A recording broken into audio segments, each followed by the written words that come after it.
Hello again, everybody, and welcome back to the Super Journey Dudes podcast. That was session 24. Wow, how do y'all feel after that? That was a roller coaster of emotions, of things, of any initial thoughts? Epic and heartwarming. Epic and heartwarming. Epic and heartwarming. It was a lot. What was that? It's a whole cinematic thing going on.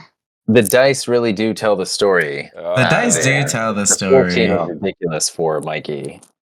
We did. It's funny. I didn't even realize that until it was said. Till Mike said it in chat that was like the mech number, and it was all this about written into his backstory with all the character, and it's cool that it's like in the moment. I'm like, 14.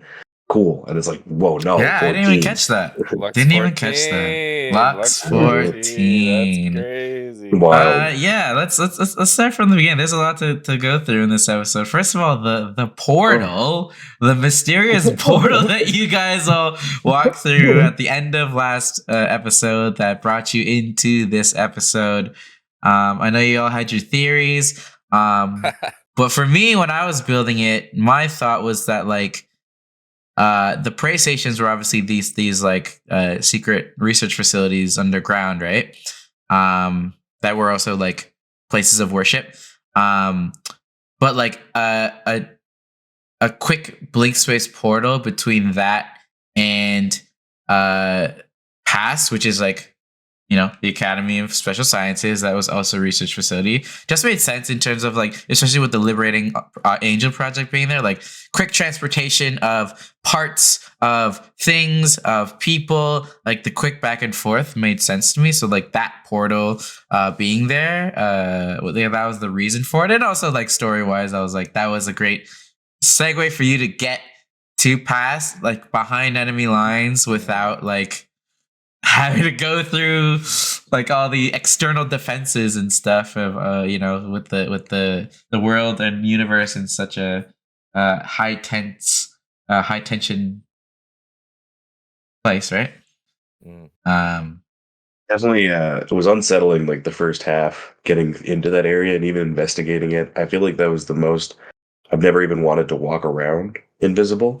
Yeah. I made the note here because like. And this is like a GM thing, and I'm sure like Magnus and like like when you GM, you might run into this, but like you guys are so paranoid of not being with your mechs and paranoid of like things happening to you that like sometimes it's hard to write because I'm like, fuck, like I don't want them to have their mechs when they talk to Velcro because they're just gonna shoot them. So like, well, how do I work around that? I gotta make the hallway smaller. Like you gotta think about these things because like, especially with us, I don't know. We're gonna find Magnus, a way. Do you ever come across that where you're like, fuck, like my players are like too scared and too traumatized now to like. For sure, it's a problem in traditional D&D and other modules where you are all of the elements of your capability are on your person. I can't even imagine how difficult it would be when you feel the safest in a mech. I've never done a mech system before, but everything that even Dot experienced and I experienced as a player was in my mech being offensive and defensive and like. So it is a very, especially in the unknown. Like to me, as Dot, I thought we were in a derelict ship, like beyond the rift. So I was like, anything can happen. Like, you were definitely battle ready. Yeah, especially the difference between like if it's like a D&D, like it's like, oh no, you're without your sword, which is much easier to like Chris take away the from anti-magic field. If you play D&D with Chris at a high level, he's gonna. Truly, in this situation, the only reason because especially with how you guys play, especially with Bugaki and like how like aggressive Dot is, like you guys having your mechs. I could not get any exposition done if I needed to. Like, even without your mechs, Dot immediately throws a grenade at Velcor during his monologue. Like, Bugaki is like interrupting. Like, that's another thing. When trying to write, I'm like, shit, I need to like try to like do a bit of exposition about this whole plan because it's not that it's complicated, but there's a lot into understanding like the reasoning and all that stuff, and like doing that monologue was kind of important just to like tell the audience what was going on. And even writing it, I knew, I was like, man, these guys are gonna try to do some fuck shit while I'm talking. Like I'm not gonna get through this. I can see that It's a being given. specifically challenging, and as a Yeah. DM, I think that DM magic should be fully justified in moments like that, where the story is more important than the Oh yeah. ability to destroy the thing Yeah. driving the story. Yeah, well, that hence like the electric net to like shut Dot up. It's The kind of a beautiful dance. Yeah. After a while, The because sound you're like effects you'll for the find electric ways net to were pull us was back. really good. yeah. Well, also Velcor, yeah. like knowing you guys would come, like would be prepared enough to like have the energy shield, and like knew you guys would be aggressive, especially with how Bugaki behaves in general. But yeah, Really added just to his the character. thing as a GM, like sometimes it's hard to like put you guys in situations where I have to do a specific thing, knowing how you guys like behave. It's just a part of being a GM. Yeah, think of everything. Yeah, I really gotta think of That everything. hiccup part, even the hiccup part now, watching it back, it's so much more. It feels like, oh my god, this is who Velk, like the character is. He just has this whole moment where he's like hyper focused on something happening to him, and like we're so unimportant in our Yeah. strife that he's like, I got to deal with this, and then I'll start talking. So, But like we still couldn't do anything to him in that moment, which was great. yeah. So the hiccup thing, the hiccup bit where like there was like an evil villain monologue and then he starts hiccuping was a bit that I've wanted to do for years since I like was like in film. I was wanting to write it into something, and I just thought it was the perfect time to do it here because Blink Face Foods can get a little silly. Velcor, like, and the Velcor Bugaki dynamic, he's like, oh, like he wrote this whole monologue just for Bugaki, and that being like a silly factor. So I'm glad that I got to do it in this because the hiccup bit has been on my mind since I was a wee child. To finally be able to do that was nice. I have a question for Mikey. Why you decide to let the entire world know you're alive? I feel like, at least for my perspective with Mikey, there's a lot of stuff, like ever since the Steve Hobbles thing, a lot of what I've done, like even like direction wise, hasn't really been given a lot of voice or like structure. It kind of gets lost as like propaganda for a lot of like the war shit that goes on. So in like classic, I don't know, like Code Geass fashion, I really am trying to kind of make, a bit more of a pariah scenario where people will look at Mikey like, oh, and then maybe people will damn the Phazos name a bit more and like, like kind of go into all of that, representing myself more. But yeah, it's tough. It's tough getting representation. Yeah. Bugaki keeps speaking it all. yeah. Through the propaganda, yeah. One thing I'll say that Magnus did pretty early on that I was like, whoa, I didn't even think about that, and like how game changing was altering the curriculum of the school. Like, how amazing of a way to let the world at large know of the goings on that the new union is like, up to, all the nefarious things. At least for a little bit, right? Like until it was caught and fixed and quickly, censored or whatever repercussions that we will see in the coming episodes. But when that happened, like I had to make a note of it because like truly, like that is like enough to change the landscape of like what's gonna be happening in the future. Because like it's like we already have the murmurs, right, via Rainbow Valley Radio and all those, and like people posting online of like and the conspiracies, quote unquote, of like what the new unit has been doing, but to have it in the curriculum and then even more footage and like just more and more proof is really going to shake things up politically. And I've always thought, that's going to be that'd be an interesting side to things too. Thinking about the politics of like the world we're in, like obviously there's rebellion and we're like this forward moving structure, but like if you think about the people that exist within the structures of all these societies, like obviously the union have had their grasps on them, but there will probably be some form of like social reform happening, as you've already seen amongst the familiars, probably even amongst the people.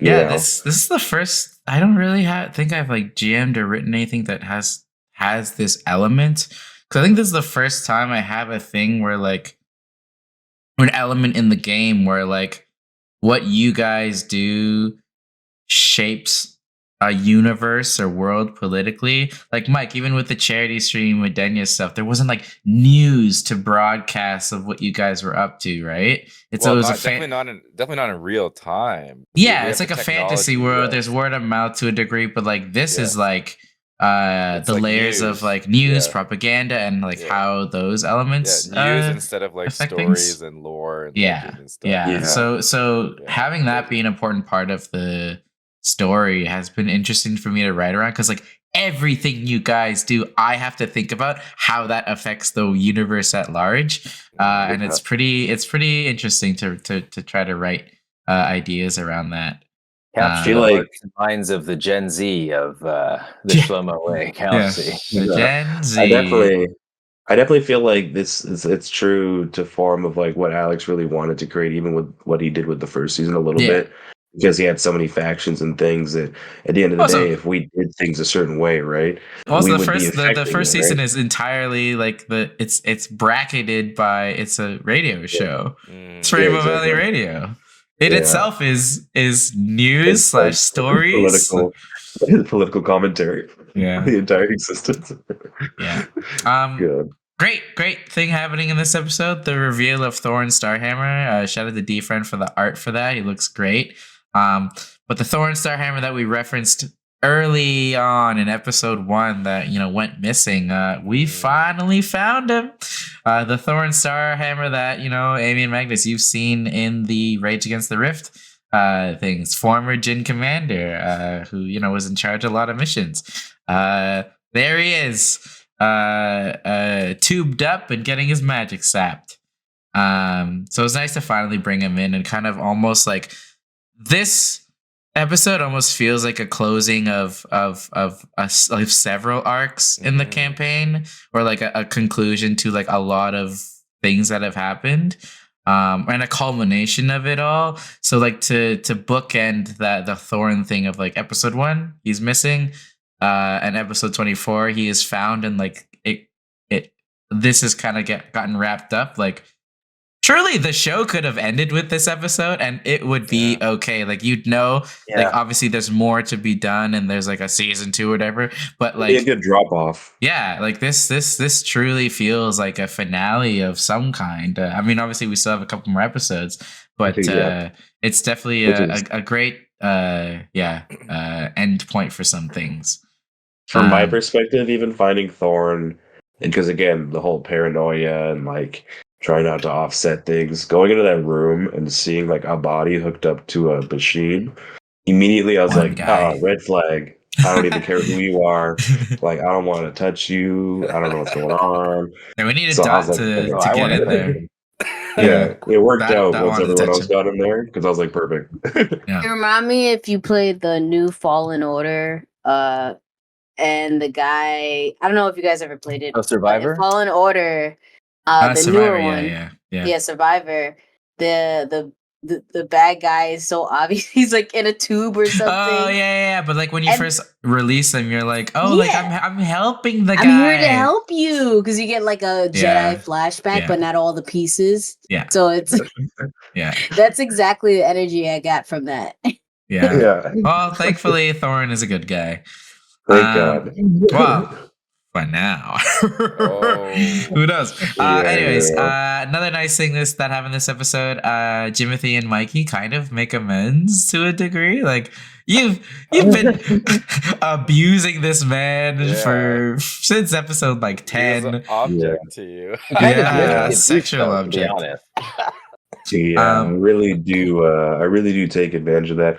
I feel like I definitely took that moment to try to have like an RP moment with him, but it was kind of beautiful because as much as I said what I said, it's kind of in Mikey fashion to kind of just speak outward and expect like it to kind of make it, okay, cool. I told him I acknowledged that I'd killed him and I should do that much.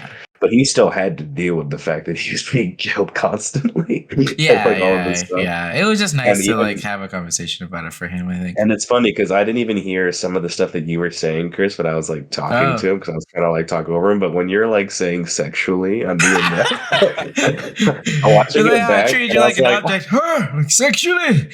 yeah. He says it twice, So like and funny, the man. second time kind of like wanting, like sexually. Yeah, yeah. That's So funny. good. Yeah, it's a clip that I'm gonna make a reel because I was like, that's a hilarious part. It's so Yeah. good. I could hear the reaction in Magnus's voice, but I want to ask you guys, when the document of like the Liberating Angel project with all the That shit was redacted fire, bro. information came up. Yeah.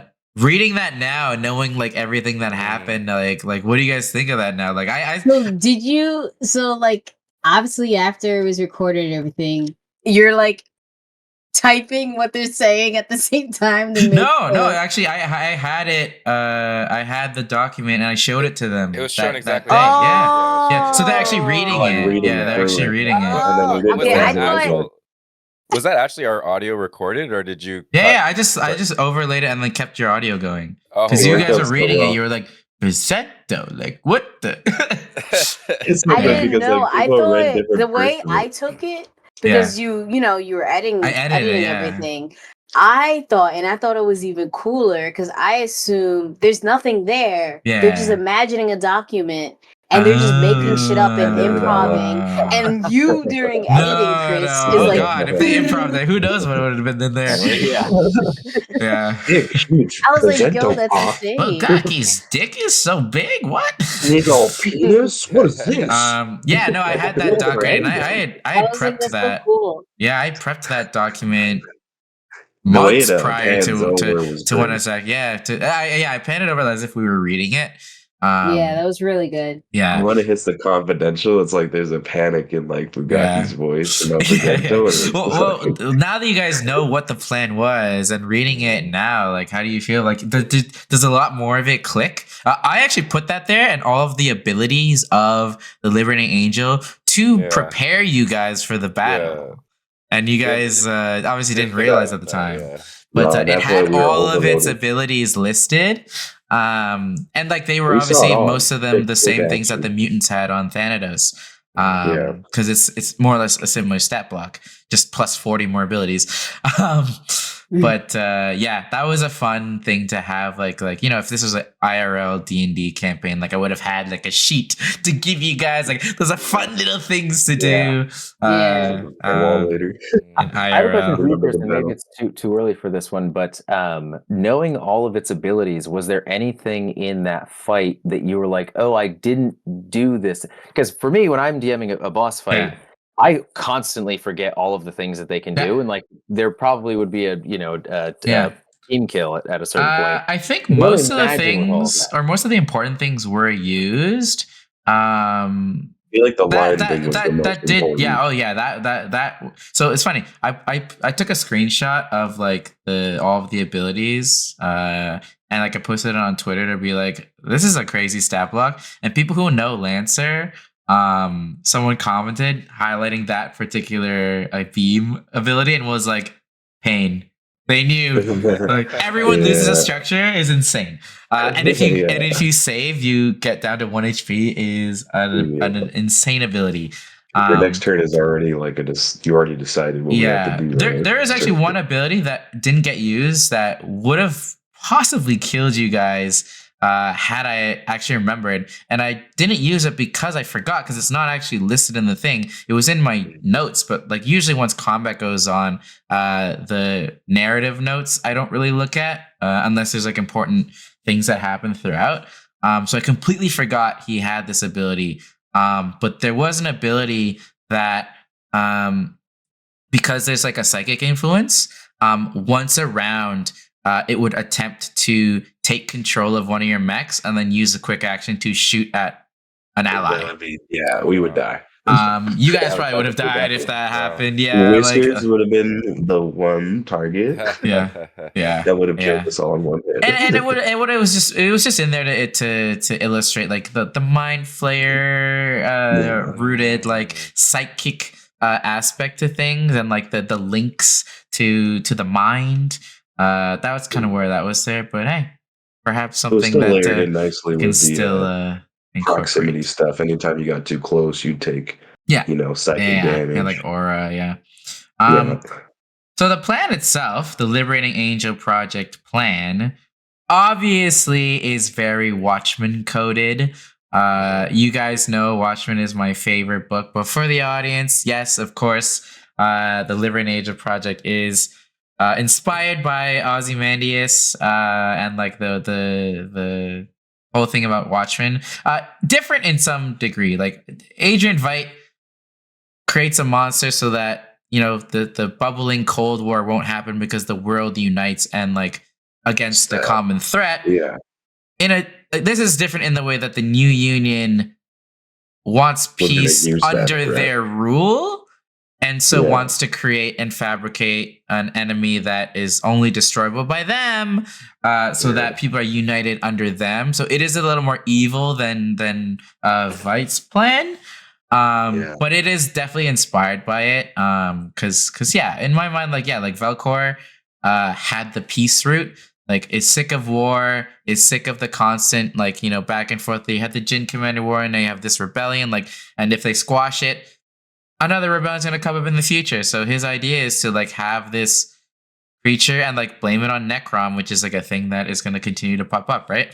And then the New Union be the only people that can stop it, so that everyone is united under the New Union banner. So yeah, there's my Watchmen inspo. Was there That was any good. moment where was there any possibility in your mind, Chris, where we were like, yeah, that sounds like a good plan? Yeah, I actually you know who I thought the number one person who would consider it would have been, who absolutely did not consider it, was Bugatti. And mostly because I figured you guys would all react aggressively towards him, because Dot hates New Union, and you guys are all kind of very very much aggro. Aggro, but also aggro towards the New Union because of all the shit that they do.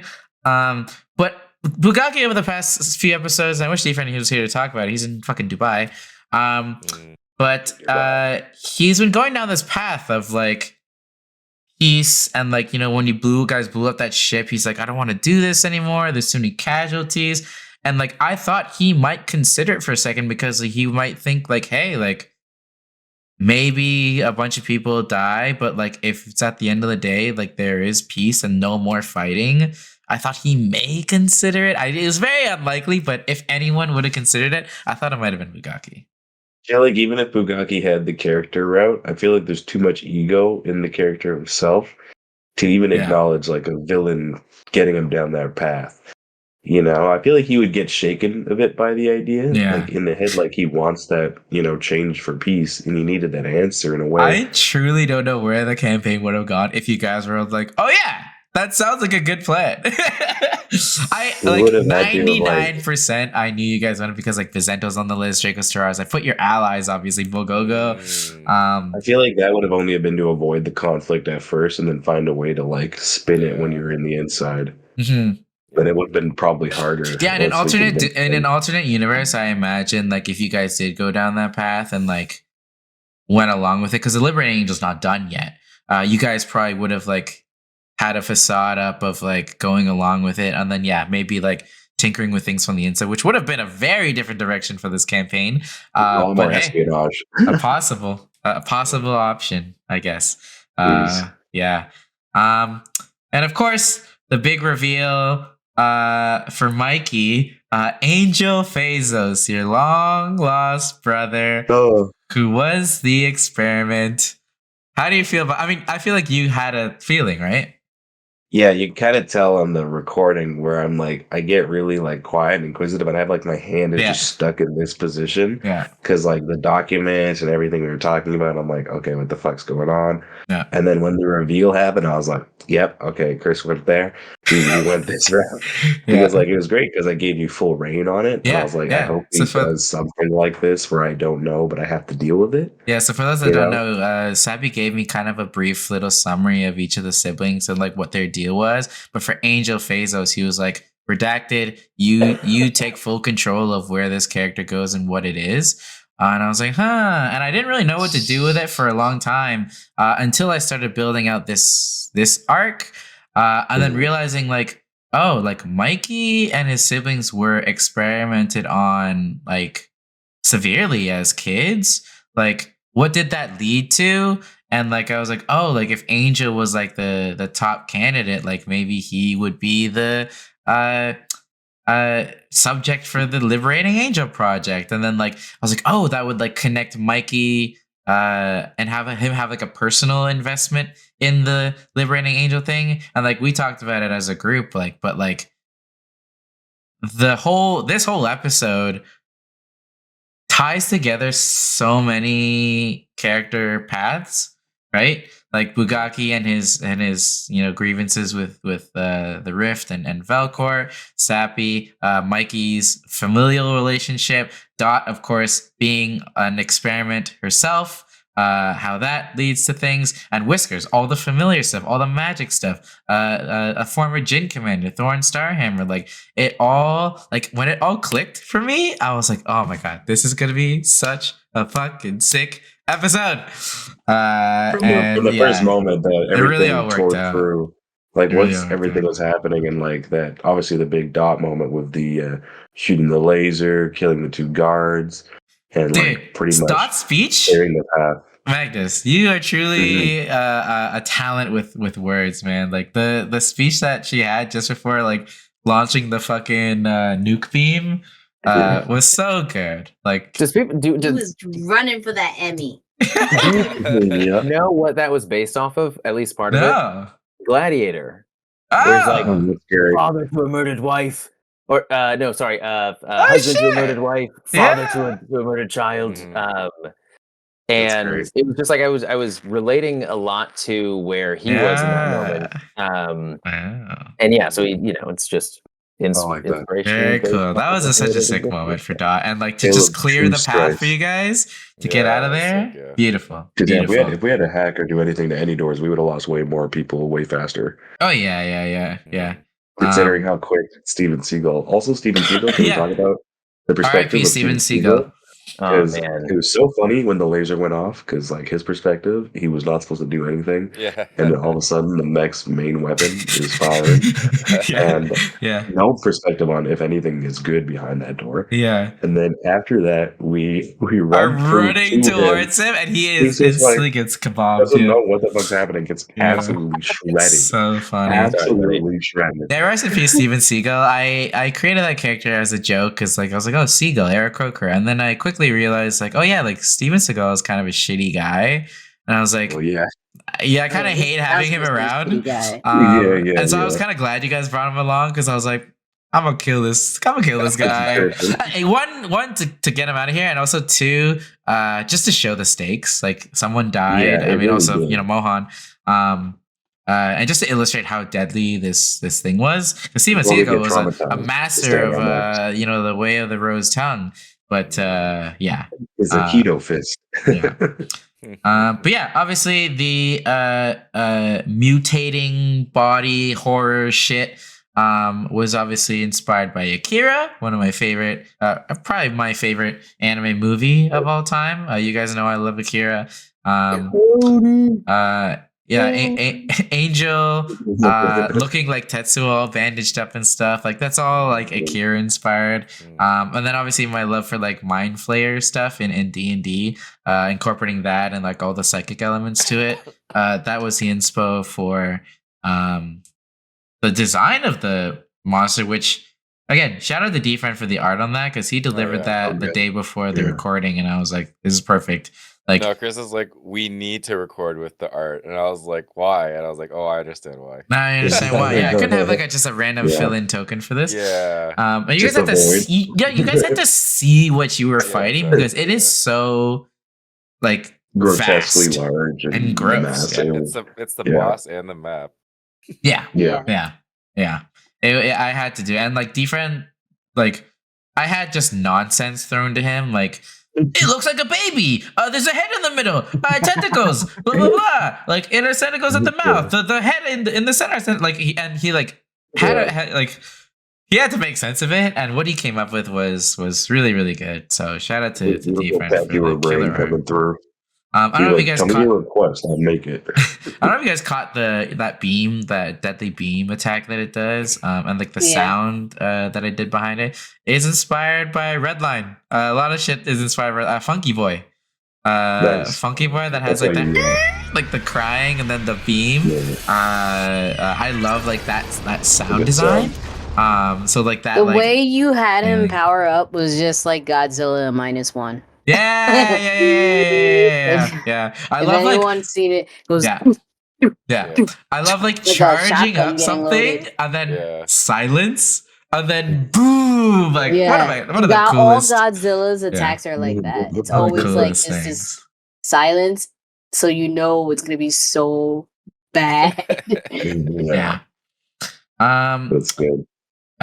Speaking of like people who had passed, like Steven Seagal, wish Steven was here to talk about it, but Mohan Shikana, a big loss for the campaign. He's been with you guys. He rescued you guys. He's been Bugaki's. The hit on Bugaki. Yeah. He went to block the hit on Bugaki and got torn the fuck up. One big reason for that as a GM, also to illustrate the stakes, like just to show you like this guy ain't fucking around. And two, we talked about this like I think after the episode, but like you guys never having seen Mohan actually fight, but he is this legend. I like to keep it that way, of like this legend that you actually never see fights, but like you don't have to because like he has this legend around him. So you never actually fight alongside him. But also, and this is for like future episodes, because speaking with D-Fran, Bukaki's path and like kind of where D-Fran wants to take Bukaki, and we'll talk about this more later. But I needed to put in something that motivated Bukaki. It's just like a core memory of like motivating him to fight again and to keep fighting, because he was in this like weird limbo area of like, you know, I don't want to do it anymore, or like I should do it, but like I don't know how to do it. And like for you guys to witness everything that you just witnessed and like things feeling like so like hopeless to a degree, because like fucking Chondria's hand and things and the Union stuff, for Mohan to like die and like be like the true like symbol of like fighting and like fighting against shit, and he has been for the longest time, and for him to like, you know, tell Bugaki that it's his turn to be a hero, I think is important for Bugaki's path forward. So that was the reason for his death, unfortunately, as cool of a character as he was. And he kind of absolved a lot of the like, you know, what we thought was hatred for Bugaki's father. Kind of giving him a bit more like of that weight off of his shoulder. Yeah. Saying that despite all that, he was still one of the greatest warriors he ever met. It's just like, cool. I would say during the combat, some pretty big plays. Magnus, Dot, Mikey. I don't think Mikey would have gotten to Angel for at least another turn if you did not do what you did. Or stayed alive. I cannot believe I survived that, but I was willing to give it everything, because I did the calculations and I was like, this fight is most meaningful to Mikey. Yeah. And like Dot realizes that because she sees Enzo and Angel, and it's like, this, I would want to be the killing blow for Enzo. And so I was just giving literally just fire rippling out like pieces of armor just falling off. Great. It gives me like Gurren Lagann moments. Was almost the exact amount of spaces to get him there. It worked out so crazy, because like tentacles kept appearing like each turn. Like even though you guys took some out, like if it did go another round or two, you guys probably would have lost either another structure or possibly died. So if Mikey didn't get there that turn, things could have looked very different. So like huge move by Dot, even though Dot was like not dealing damage, but like I mean, a little bit, but like, We made some mistakes in the beginning. yeah, but like, the thing that you did was like so monumental for the actual like battle. And of Whisker course, was putting in work. So oh yeah, Whiskers was yo, when he was like keeping the just going tentacles Whiskers was ham, just when he went controlled. ham, Yeah. he was like, Dude. I feel mink, like everybody mink. did their Yeah. piece to get Mikey. Yeah. And it worked out Yes. perfect Yes. because Whiskers Yes. had been Yeah, the Whiskers punching really bag went every ham. fight. Whiskers Well, had to deal with most of the shit, Yeah. and Well, now it was Whiskers got the literally- upgrade. And Bugatti cleared a path with the fire too, well, right? we all cleared the path. We Yeah. all laid the Yeah, carpet yeah. down for Mikey Yeah. to eject there Yeah. perfectly. Yeah, Like it 'cause was luckily, just so cinematic. Energy Oh my damage Yeah. and burn damage, which was like not even a thing I made up. Like I made that like the weaknesses of it, Yeah. stop it from regenerating. So like Mikey and Bugaki like carving that path was the And, like, move. 5 burn. Also, for the story Yeah. too, like Yeah. Mikey losing all of his weaponry really plays into this. Yeah. Because what else can he do? I really lean on everyone though too. Like it kind of showed that Mikey couldn't be like so headstrong about it. Like I had to Yeah. kind of wait and assess. Like I was powerless at times, and you guys kept doing things that made a scenario where you could do it. But I'm also curious too because It's the Advent like- Children thing where like everyone lifts Cloud Yeah. up. Yeah. Grab me, go! And they throw Everyone's him got a up. That's boost. what you guys did to Yeah. Bugaki. Yeah. But yeah, Oh, Sammy, what were fucking- you wondering? From my perspective, like the story element of like what I was doing and like the plan that I had, what was your perspectives? Because I didn't really say anything to you guys. Sappy was As messaging me player. during that, by the way. He was like, what if Oh. I do this? Like, if Mikey sacrifices? And I was like, hey, go for it. If you Yeah. can get close enough. Like, because he wanted to know if logistically the Blink I Watch didn't want to like would put a work. scenario where it was like I just Yeah. put a bunch of RP into something and it's just like nonsensical. So I was Yeah. like, okay, what is the perception? Is there a possibility that I could Well- do something?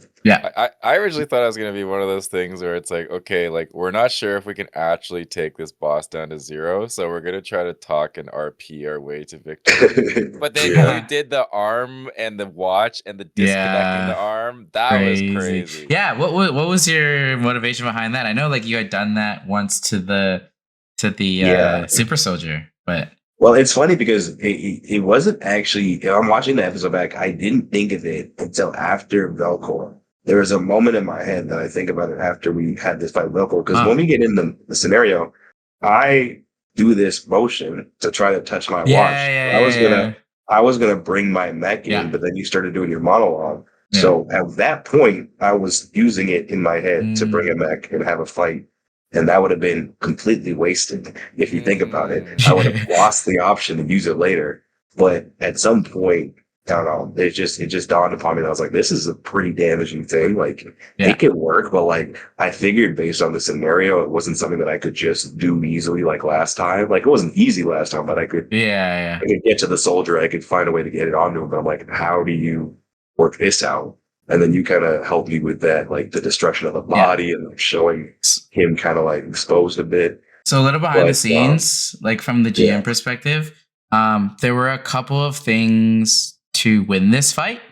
I had actually thought of the Blink Watch being like the one of like the options to go, because like it was supposed to be like this thing keeps regenerating. This thing is like this like invincible thing. Like what are we gonna do about it? Like and like I figured you guys might remember doing that, which is why if you catch at the very beginning, Jimothy talks about it. He's like, yeah, going through Blinkfist, now I go know how that super soldier felt. I wanted to like remind you guys about it because I knew that was an obvious path. And if you guys took down because you guys were very close. I think you had one structure left. If you guys took down the Liberating Angel all the way down, what would have happened was like the huge baby body like would have like melted away and been destroyed for a moment, but then like Angel would be like pulsating as if to like regenerate and do the whole thing again.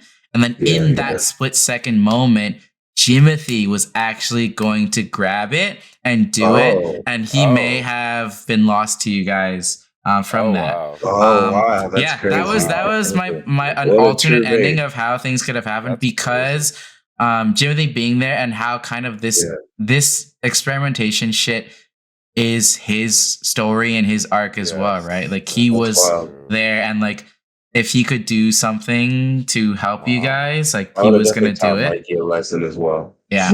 That was an alternate ending to what would have happened. For that split second, that Angel was just a body and not all the Yeah. mutating shit. He was gonna Oh. blink him out of there. And then possibly he would have had to make a roll, but possibly be a loss to you guys. That roll, by the way, Mikey. When I say it was the most important role of your life, No, when Sappy was messaging me, he was like, I love that Mikey, shit. yeah, might sacrifice Mikey, like might do a new character. Like this is, I feel like this I this was is like already, the I was direction already he needs to go. grieving.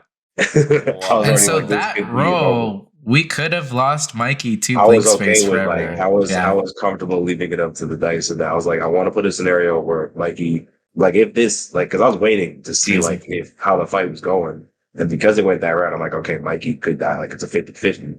But I think it's very much like even when Belmont does it in season 1, like when I do the stupid bike thing, I jump off the ship, I go try to fight Jelzar. I really didn't capture what I wanted in that moment in my head because I really failed in the moment. Like if you think about my roles, like the story kind of humbled me then. But I didn't get necessarily punished in a way that if you think about this scenario, it's a lot more death defying. It's a lot more like your character is gone. I want that for like a lot of the characters I play because I want to experience like the ultimate chance of D&D. It's like having a character and having it basically perma-die, you know. Yeah, where you man, build a we lot of haven't work had into it. that in Super Journey Dudes yet. No permadeaths yet. I mean, It's very well. fingers We killed a crossed. lot of people. Things are getting deadly. Well, we may see that in the episodes to come. I mean, as I kind of mentioned in the end of this episode, like what Mohan said of like they've been holding back. The New Union has been holding back. They haven't like fully like leaned into the war thing because they were waiting for something, and they were waiting for the Liberating Angel Project to be like the peace option, right? The easiest option to govern the universe under the New Union. Now that is no longer an option, what is to come? The only, like as Velcor says too, like there's only war now. The New Union has no more plan. They will take things by force now, and we will see how that unfolds in the coming episodes. Everything's exposed in the news now. Like, what do they have to hold up? This is definitely like a new, like the final chapter of this season of Super Journey Dudes. And like, you know, figuring out the landscape of the universe and what's going to happen from now on is what I've been working on. But you're gonna have to tune into the last couple episodes of Blank Space Foods. I think it's probably gonna be about 4 episodes left to find out how this all wraps up. I will say, unfortunately, because of like MagFest coming up, and we actually haven't had time to record the last few episodes. We're all caught up. Crazy. Super Journey Dudes are probably going to take a couple weeks of a break to edit, to record. You know, D-Friend's traveling, but when he's back and we're all ready to do it, we're all going to try to record those last 4 episodes, get them edited. It's going to take a bit of time because we're also traveling. We're doing MagFest. We're doing a live show. So Blues will be on a little bit of a break until, and then like, you know, when we're ready, we'll crank out those final 4 episodes week to week and do one final hurrah. In the meantime, we will be doing Rage Against the Rift stuff when we can. If you're at MagFest, you can come see our live show, or you should come see our live show. And we're also running some other streams. I have to do like a Walking Dead thing. Bunch of stuff that we have to do and get caught up on. But yeah, just wanted to let you guys know that we'll be doing a bit of a break while we get caught up.